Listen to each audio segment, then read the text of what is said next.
The gathering brought together political party leaders, civil society actors, professionals, and disability rights advocates. One of the panel seasons examined technological changes in Nigeria's elections.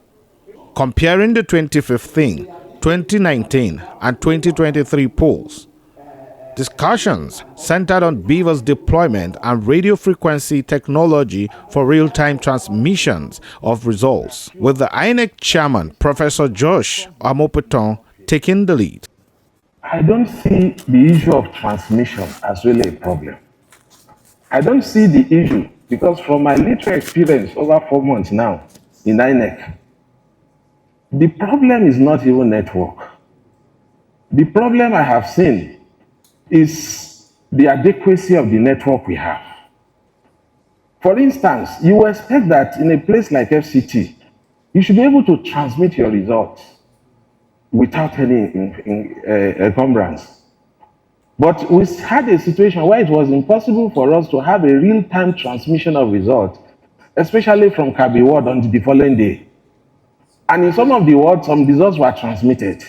Thank you so much, Prof, for the guarantee. And I wish that you can look into the camera and promise Nigerians that under Professor Josh Amupiton, election of 2027 will be the best ever. Election of 2027 will be the best election that Nigerians will have.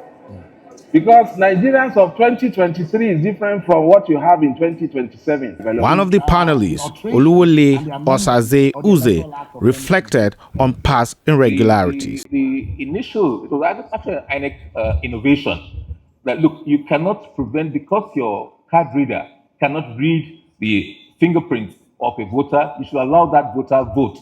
But record it, because if you don't record it, then there'll be a discrepancy between the figures of accredited voters in the smart card reader and in your ECHA, in your result sheet.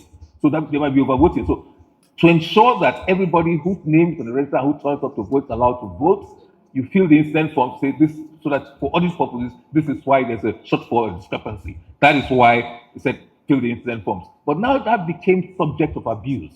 Inclusion was another major focus of the town hall, as Jake Epele of TAF Africa and Comrade Chris Agbo championed the cause of the vulnerable.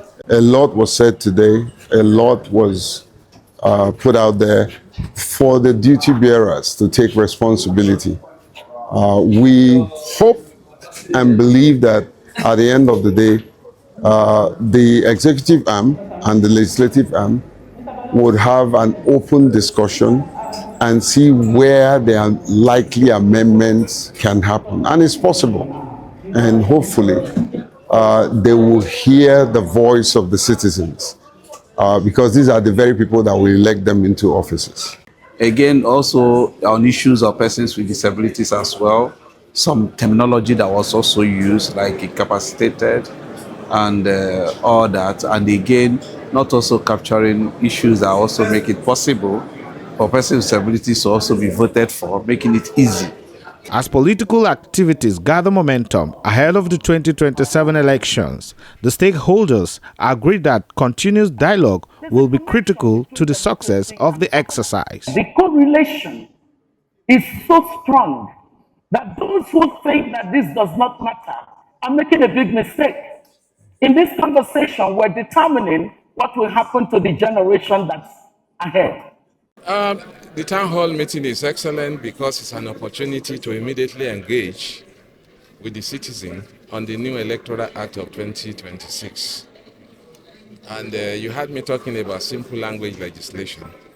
So sometimes some of the issues relating to distrust has to do with the fact that we don't understand even our various roles. Right here at Ladi Kwali Hall, where they just concluded Citizens Townhall Meeting regarding the Electoral Act 2026 took place, where we have the presence of the INEC chairman and other persons who were part of the people who deliberated on the issue of the town hall. Reporting from Ladi Kwali, Paul Liamgon, Rebroadcasting Network.